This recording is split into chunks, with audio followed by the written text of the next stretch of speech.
Hello, everybody. This is Steve Martin, and welcome to Backstage Country again. We are at CRS 40 in Nashville, Tennessee, with the lovely Bomshel. They have agreed to sit down and talk to me for a few minutes about some things they've been doing. And I know, Christy, this is like our third or fourth. I've lost track. It's been, yeah, this is my third CRS, I think, or fourth. Yeah, and we've done an interview almost every year since then. Yep, you're right. Mm-hmm. It's been a good few years, man. It's amazing how much the music business will teach you about yourself and life. Pretty unreal. Yep. Yep. That's what a country song knows, isn't it? About life. Yeah, pretty much.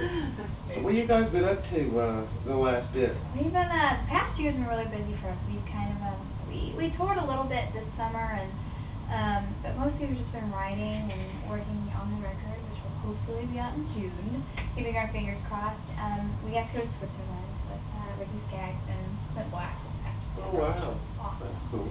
So other than that, I mean, we went off the road right after we got home from Switzerland, and we've been working on the single, which is Fight Like a Girl. Mm-hmm. And yeah, That's pretty been much doing amazing. I can't wait. Third week out. 52 Third week. So We've been playing it. We've been Thank playing you. it. Thank you for playing. Oh, yeah, I play every Bombshell song. Thank you. What's radio without it? Thank you very much. It's all generic otherwise. Thank you. Well, you know, you've got to have all kinds of stuff. And why not include you all? I appreciate it. I couldn't imagine not. Thank you. At all. Tell us about this new single, man, that you're telling us about. Well, you know, this song was really an incredible experience to be a part of. The birth of the song was so cosmic and spiritual, and I know that sounds cheesy, and I know that everybody has that answer, but what happened was Kelly and I had gone out and played an acoustic show for a benefit called Celebrate Life in my hometown in Sandpoint, Idaho. It was for a dear friend of mine. Her name was Jenny, and you know, even more than a friend, she was an inspiration, I think, as far as a human being. She was diagnosed with cancer when she was in her late 20s, and it kicked it once, and then she had a little girl, and then she, you know, got sick again, and she was one of those people that instead of sitting there and going, why me, why did this happen to me, she kind of used the whole experience to develop this motto about being grateful and taking something that was horrible, you know, and just a struggle every day. And she said, cancer is one of the best things that's ever happened to me. It might be the best because it made me appreciate every day and every moment. And so when I get up in the morning, if I have to go to chemo, I go, I get to go to chemo. It's something I get to do, and I'm here on this earth to do it. So that's something that completely changed the way that I live. And I was going through, you know, I'd gone through all these things where it's like, oh, I'm having a hard time because I lost a deal, or I lost a dual partner, or I lost whatever. And it was like, how can I even be upset about life when you have somebody like that, you know? And she's in her early 30s, and anything that I've ever kind of complained about seems very insignificant. Yeah.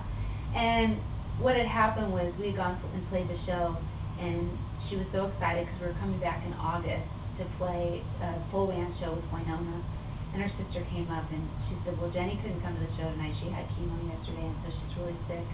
So she said she has 2 dates on her calendar circled in red. We just called her Liz dates. One is her daughter's 6th birthday, and the other one is the Bomshel show in August. And I was like, oh my gosh, this is just so neat.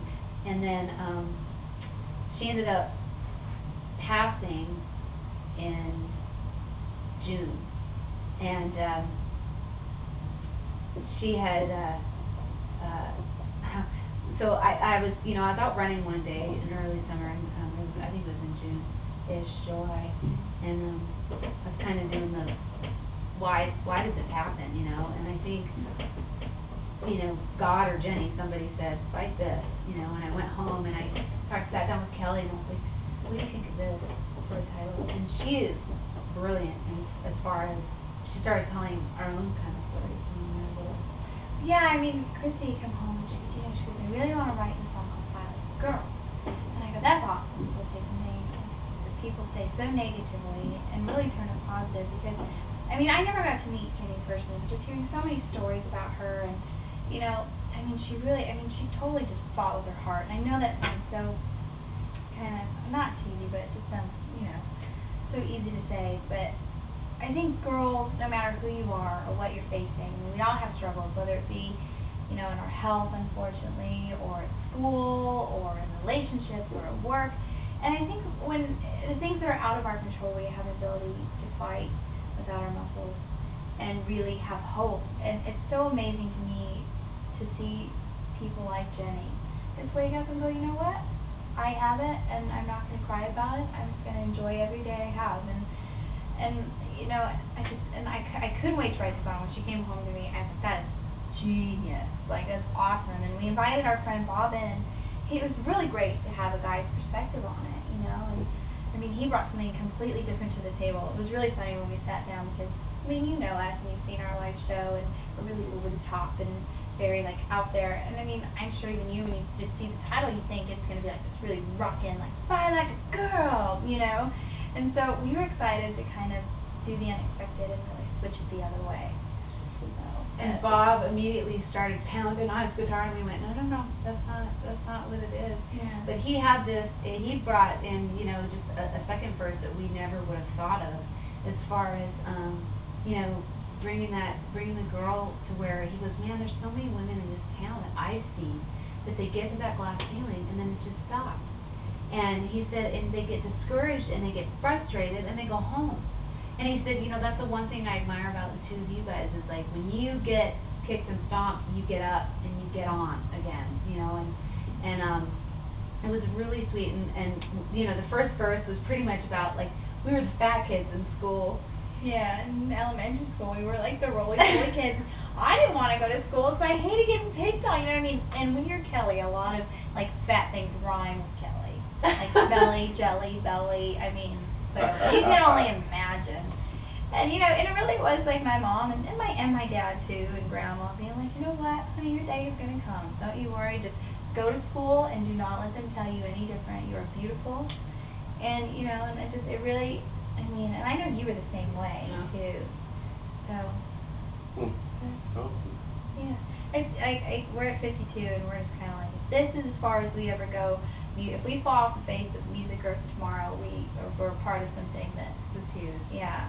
One of the weird cosmic things also that happened right before we launched the single was the week before we went for ads.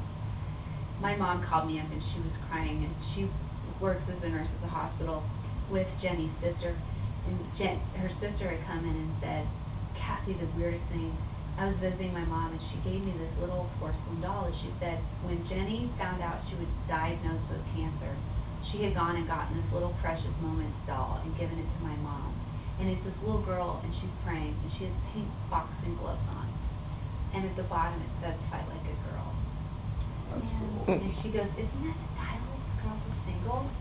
And my mom, you know, and she calls me up, and she goes, and the weirdest thing, Christy, is they never stop. Like, every time I tell the story, this is the 50th time today, and I get goosebumps. Yeah.